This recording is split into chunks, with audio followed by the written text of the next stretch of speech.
Hi guys, welcome to the branding module of Weatherproof Your Business. All right, now even if you think you know exactly what branding is, you have a logo, you have some fonts, you have some pretty cool colors picked out, just bear with me because there's a little bit more to it than that. And as with everything in this course, we're going to be looking at it from a slightly different angle of how to weatherproof your business. Ready? So I'm going to dive right in and open up my slides and let's get this started. All right, let me go over here to my slides. All right, I was hoping my little head would be in the corner, but I guess not. All right, so we are going to talk about branding and what that means as far as weatherproofing your business. All right, so first of all, what is branding? We all know it's a gorgeous logo, some drool-worthy fonts, some kick-ass color palettes, right? And when we hear branding, we automatically think about the visuals, right? We think about the logos right here. We think about the Target bullseye or the Nike swoosh. And I bet that you could probably name all 6 of these logos without any, there's no word on there, obviously. And I bet you could name all 6. The last one, you might have to be a book nerd like me, but they're all recognizable. They don't even need wording to convey their brand across. And something else, they all look good in black and white, which is an important aspect of logo design. We're not really here to discuss those kind of particulars today, but it's just something that I always like to point out. A lot of times when small businesses get started, they have these really ornate logos that depend on watercolors or gradients, and that's okay. But you also want to make sure your logo is able to be read in black and white or flat, or a simple, you want to have a simple version at least. Just trust me. It reads better in certain scenarios. It's better for printing. All right, so these are obviously great examples of branding.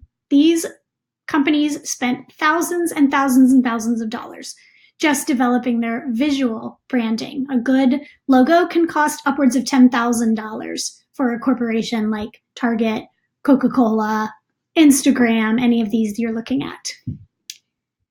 But what else? There's more to it than that, right?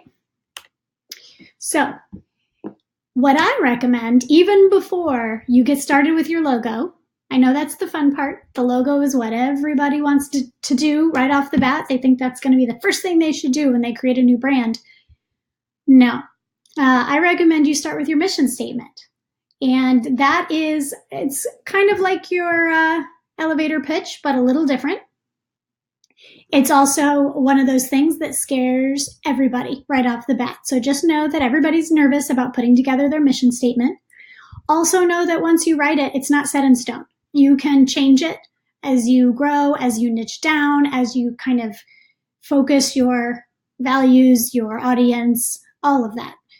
As with anything in this course, I'm all about, letting it kind of happen organically, which I know doesn't necessarily sound like it goes with organization and systemizing, but I think that's what makes this course a little bit different than a lot of the things you're going to see about systemizing and scaling and whatnot. I like to give you permission that none of this is set in stone, okay? You can change your mission statement. You can change your logo. There's probably better ways to change it or not change it, like in baby steps, or you can announce a rebrand, but I'm getting a little bit off topic here. So let's get back to your mission statement. The easiest thing for me to break it down, like how I tell people to think about their mission statement, is what do you do? How do you do it?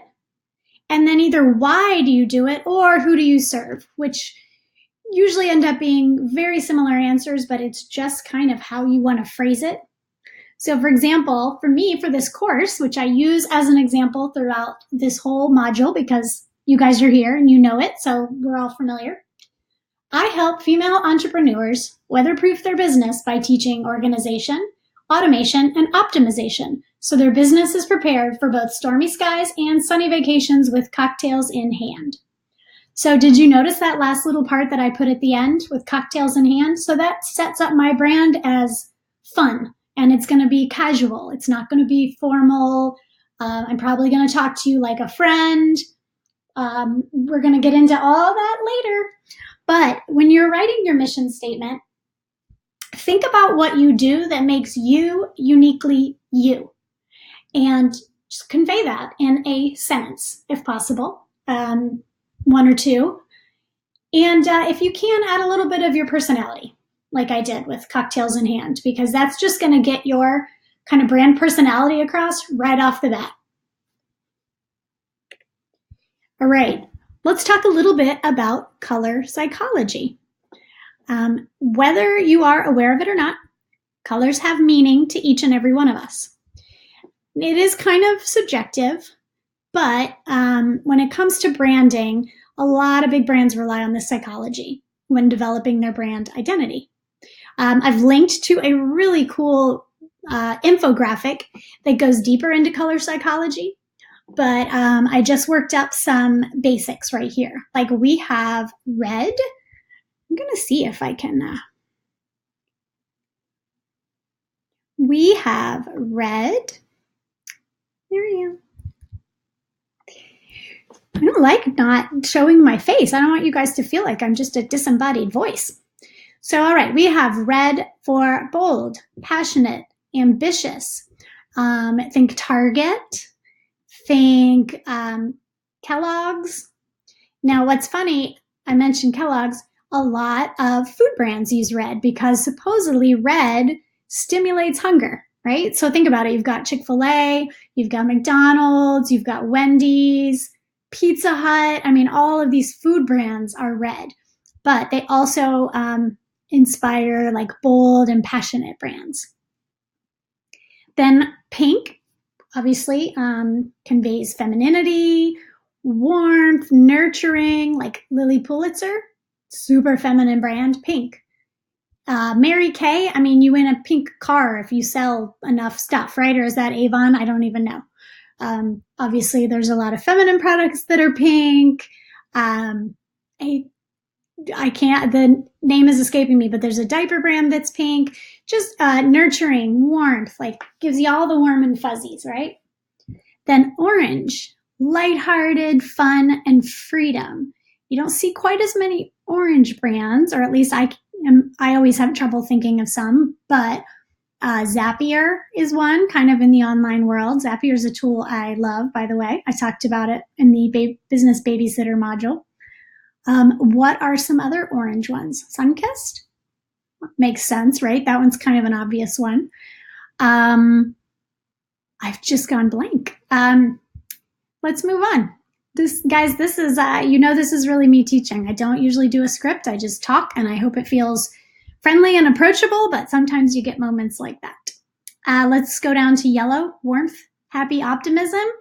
Look at the bottom of this slide. What color do you see? I purposely chose some yellow for the branding for Weatherproof Your Business because I wanted it to feel legitimately like sunny skies and like a warm vacation. And I wanted you to feel happy, even though we are talking, from time to time about some kind of bummer stuff, like how life can just take you out of commission every once in a while. But I want it to be in a fun and positive way. So yellow. Right? And McDonald's is yellow. They want you to come in and just feel like you're at home and it's the happiest place. Next, we've got green, wealth, balance, health. A lot of money brands have this behind it. Obviously, a lot of natural brands because they want you to feel healthy and, nutritious like the earth. It's funny, Starbucks is green. I guess they're trying to convey wealth. Some other logos that are green, the Lacoste alligator. You guys remember that one? That one's kind of a throwback. But that was definitely a brand that, you were wealthy if you could afford it. Excuse me. Then we've got blue.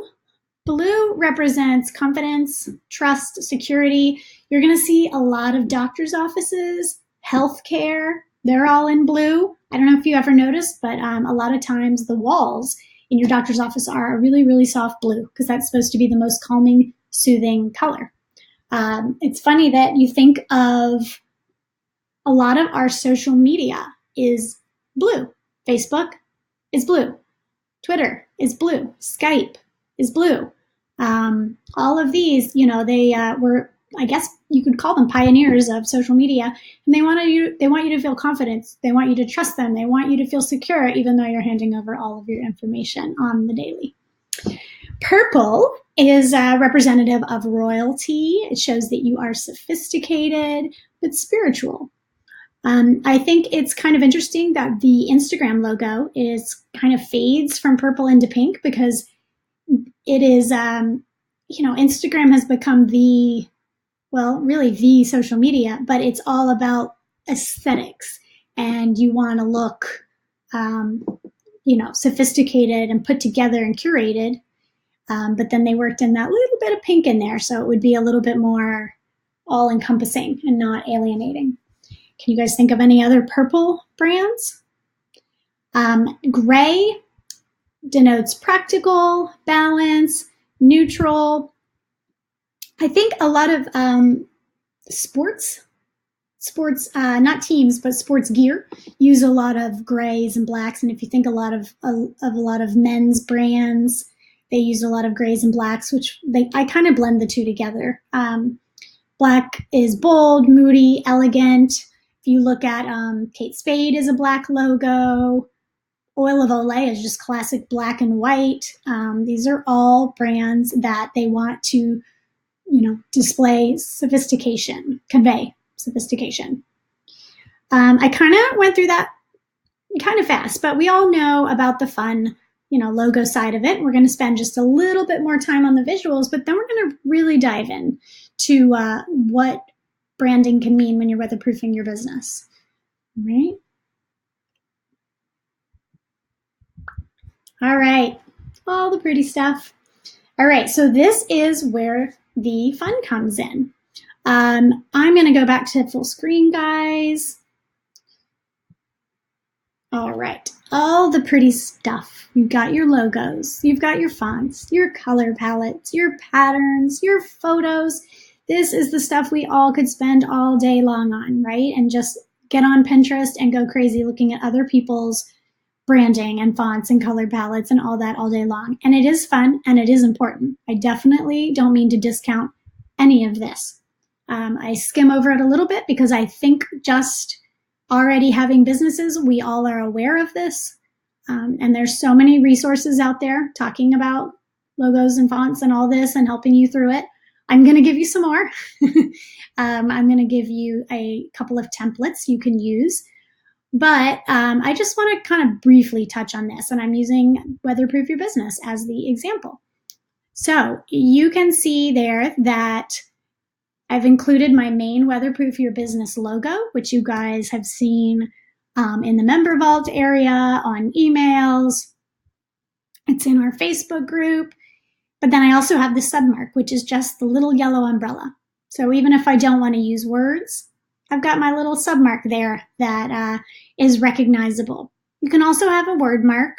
I have chosen not to do one. I do have one for Paperfinch, but not for Weatherproof Your Business. And over to the right, you can see my color palette, right? Now, normally I do put the hex codes underneath, but just to keep this slide a little bit clean, I left them off. But for the purposes of your, for weatherproofing, you should always know your hex codes or, keep them handy. All right, this is the part we all love, right? Here are brand boards. And you'll see the one on the left for Weatherproof Your Business. This is the exact template that I'm going to give you guys as well. You are getting it in a Photoshop format. There's also a Canva version for those of you that don't have Photoshop, but it's set up. The Photoshop version is set up with Smart Objects, so it's super easy to just drag and drop your stuff, your elements in there and make your own brand board. So what I've got up top is my main logo. Then below it, alternative logos. I guess I do have a word mark, but it's really obviously similar to the main logo. Some word marks are vastly different, but Anyway, then my color palette with the hex codes, like I mentioned. Sometimes I even, like that little pink on the end is a complementary color. So sometimes I'll even make it smaller to just visually get the effect, to get the point across that this is not equally as important as the other colors, if that makes sense.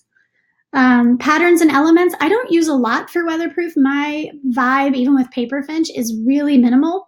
So you'll see over on these other ones to the right, they do a little bit more of that. I do have like my stripes for Paperfinch, but for weatherproof, I just keep it really, really clean and just have a few little umbrellas and then that one accent that I use in both Paperfinch and weatherproof, but in different colors, so that it kind of conveys cohesiveness between my two brands. Then you have your fonts. What I usually recommend is laying out the full capitalized version, so uppercase, lowercase, and numbers. Some fonts obviously don't have both, but it's just nice to kind of to lay them out like that. Some people go one step further and put their body text as well. These are both display fonts. And then some images at the bottom to kind of convey the moodiness. You can see I've got a lot of weather, blue and yellow and weather. And then moving over to the right, these are 3 other brand boards that are just gorgeous. Kristen Haas, I think is how you pronounce that, did this beautiful mood board for a photography brand. And I really like the how the main logo, the submark, and I guess she just has like 2 submarks, really, not a word mark. And the color palette's gorgeous, but it's just to show you how different people do it in different ways. You can lay it out a little differently, but you definitely want to have, I mean, I would say it's pretty standard to have your logo up at the top. But then after that, you can play around a little bit. Then the Grove, I love theirs. I love anything tropical, but look at their patterns that they attached. They really went above and beyond sharing patterns that you can use with their font. And then they showed a couple different logos. And remember how I said that you want to make sure you have one that reads well in black and white? They definitely did that. The submark on the left would read perfectly in black and white. And then finally, Jungle House. I don't know. Do you guys know this this movement? I guess it is. It's like Jungalo. I love it. I want to move into their mood board, right? They did something kind of cute with the shape of their colors. And you can see all of their logos actually are good to go in black and white, but they have several different versions, but they're all cohesive. They all are recognizable as the same brand, and they all kind of play off of each other.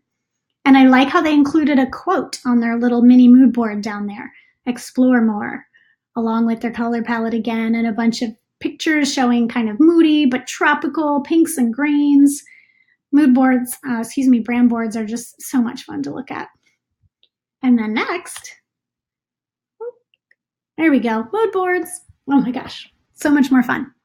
So the first one I found, and you guys, I found the 2 on the left just on Pinterest. So Pinterest is great to hop on there and look around for mood board inspiration. There's lots of templates too that you can grab to make your own mood boards. This one on the left by Rosanna is a branding, I believe she's a branding designer. I just love this mood board. It so perfectly conveys the brand that she's trying to depict. And what's funny, mood boards, they're like brand boards, but they are a little bit different in that they're usually all visual. I see the 2 on the right, both have words, but I'm going to explain what I mean by that in just a second. Mood boards are usually a bit more visual. They're not as much about capturing the actual elements as they are capturing the mood and the vibe. When I have a new hire, I always give them a mood board because not only do I want them to use the correct Paperfinch logo and the correct text colors, I want to make sure they get that that Paperfinch is very like saturated but minimal. And I also give them a breakdown, and I decided I'm going to work up a worksheet for you guys. I haven't done it yet, but about if your brand was an animal or a type of shoe or a color. It's super fun. I do that as well. I have a whole list of things that if Paperfinch was a animal, what would it be? Which obviously would be a finch, but also it would be a zebra. Or if paper finch was a shoe, it would be barefoot. Stuff like that. It's really fun and it really helps convey, especially if you have someone who's going to be creating content, to just hand it off to them.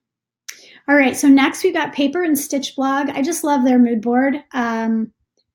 It's just so fun. I'll be honest, I don't even know if this is for a brand or a project, but I just love it. Point being, a mood board can be whatever you want. The mood board on the far right is, sneak peek guys, it is the next collection coming out from Paper Finch. So I am doing some themed collections based on different cities. I've chosen 8 cities already to work from, and one of them is Chicago. So I started gathering images and fonts that I want to basically always reference when I'm creating, so I can make sure everything kind of has this vibe that I'm curating. And see how I did that teensy tiny little red square? That's to show that it's really only going to be there for accents. But there's no rules on mood boards, although I do give you a template just in case you like templates. But you can just think of it like an online corkboard. Put whatever you want up there. All right, now branding, that's it, right? Nope, there's so much more. All right, let's dive into voice, okay? All right, your brand voice. So your brand voice, your brand is not just logos and fonts. Those are nice, right?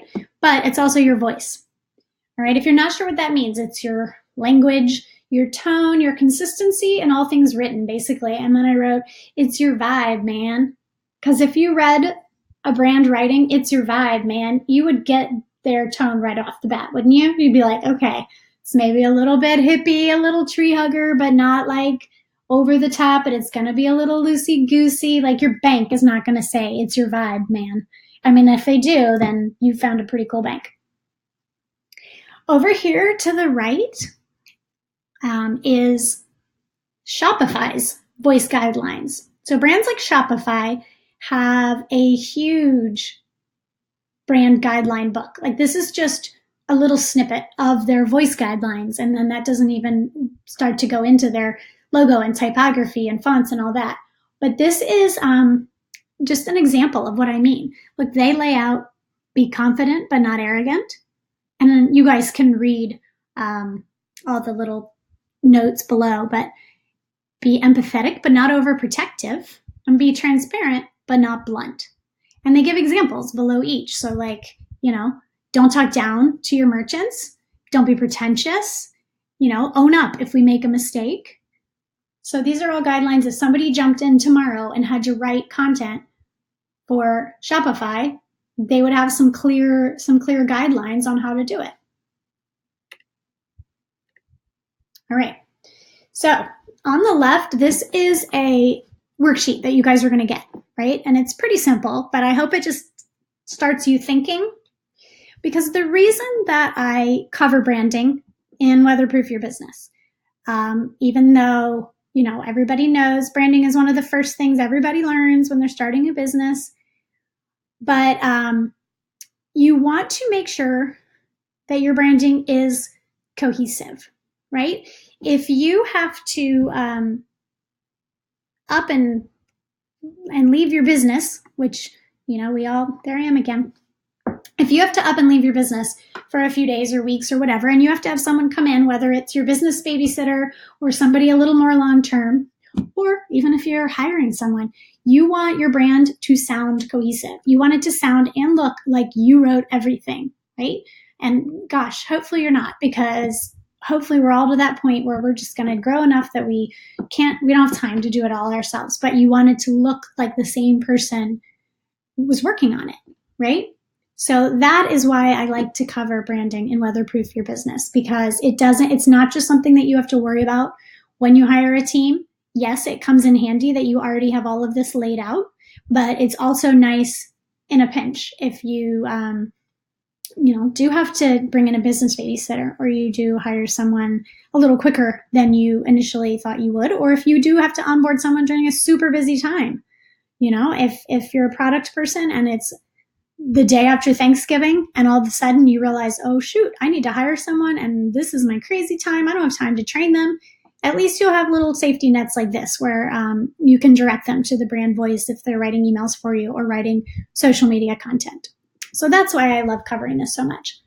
So what I've got over here on this worksheet is you can circle your brand voice and also your brand aesthetic, so your voice can go beyond your vibe, man.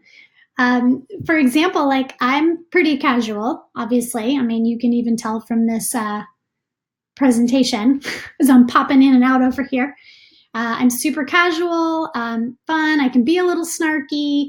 And then I would go on to circle my brand aesthetic as if we're talking about Paper Finch here. Outdoorsy, minimal, modern, but fun, energetic.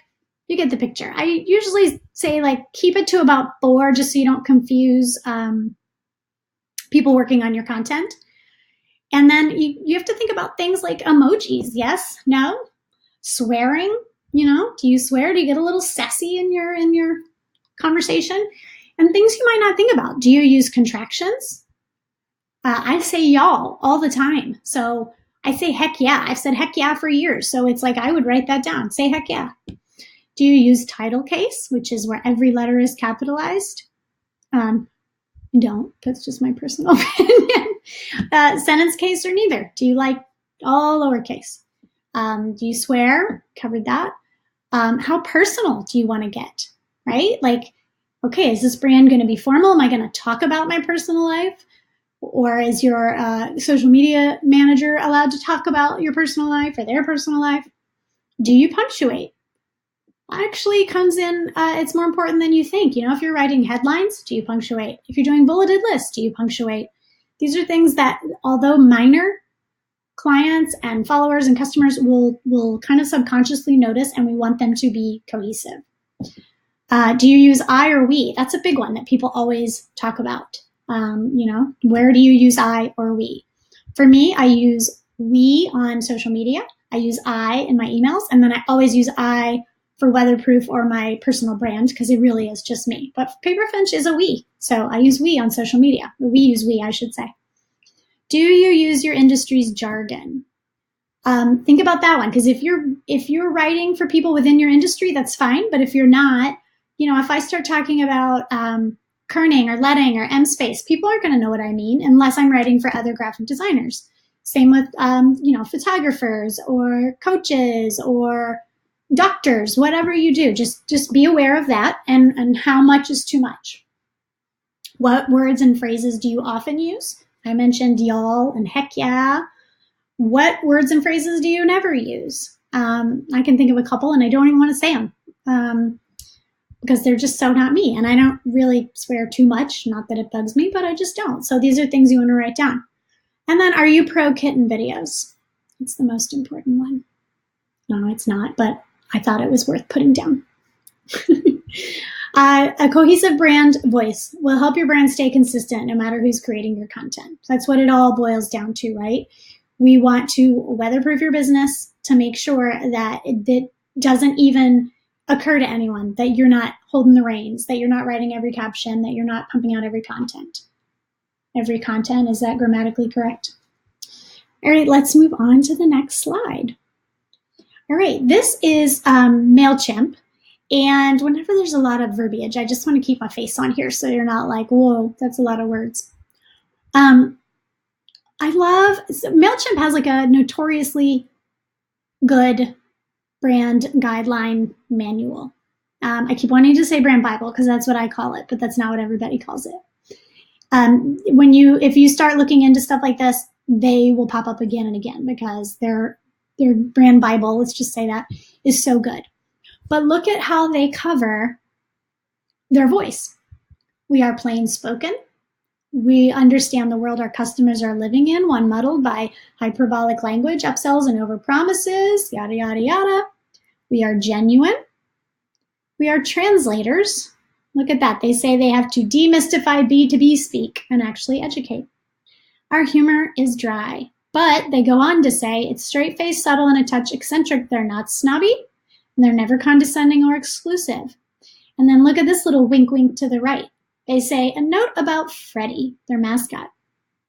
Freddie's been around in various forms since the company's beginning, and he captures the spirit of our brand's personality. He smiles, he winks, and sometimes high fives, but he does not talk.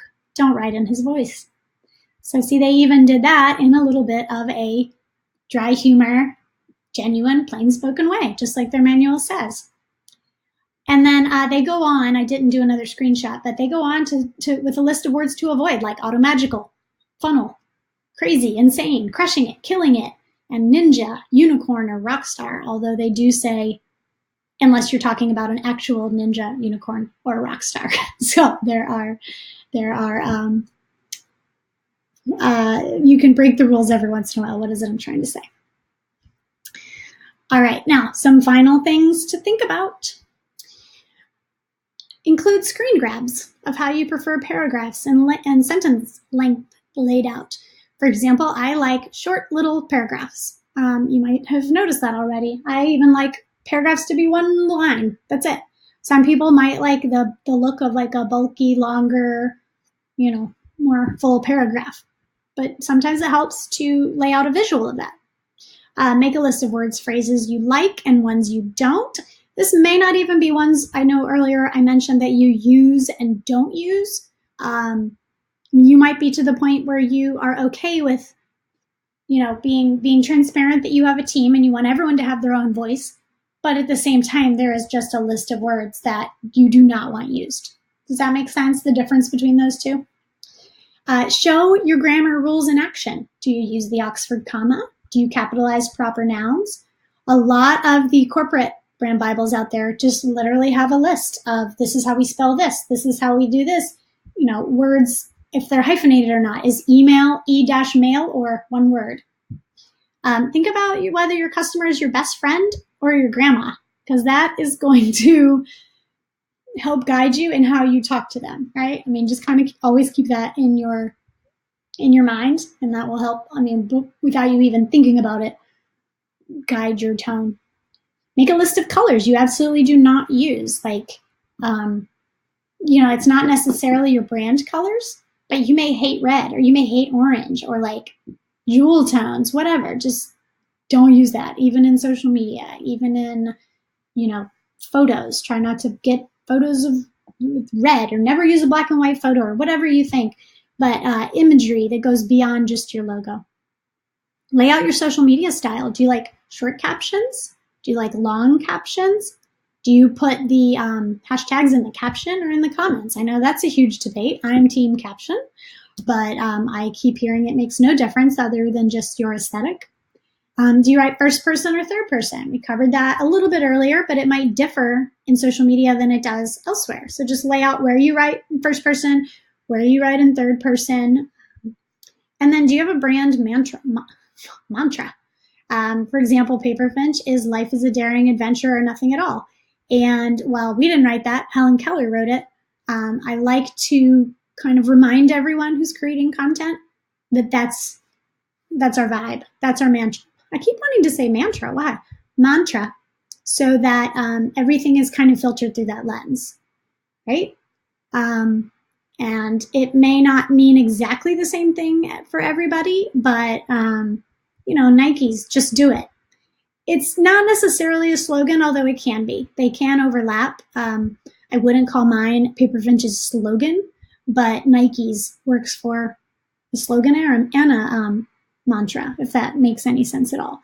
Some companies have both. So, contact me. You guys all have my contact information, but there are all my social handles laid out. And a picture of me before bangs. So that is it for that. So I want you guys to just think about it, and maybe in your worksheets that come with the module, there is a spot for notes. And look at that little llama. There we go. There's a spot for notes, and maybe jot down some of your own stuff that may have just come to mind while I was talking. but also maybe start checking out some other brands. I know I used a lot of big brands in this presentation because I wanted to use brands we were all familiar with, but maybe start looking around at some of the smaller brands that you admire and see who's doing this and who isn't, and make notes of what you like and what you don't like, right? I mean, that's how we all learn. And as always, feel free to reach out with any questions to me. I'm always here. I want to support you guys. Again, you guys are getting like the super early casual beta version. I'm going to be taping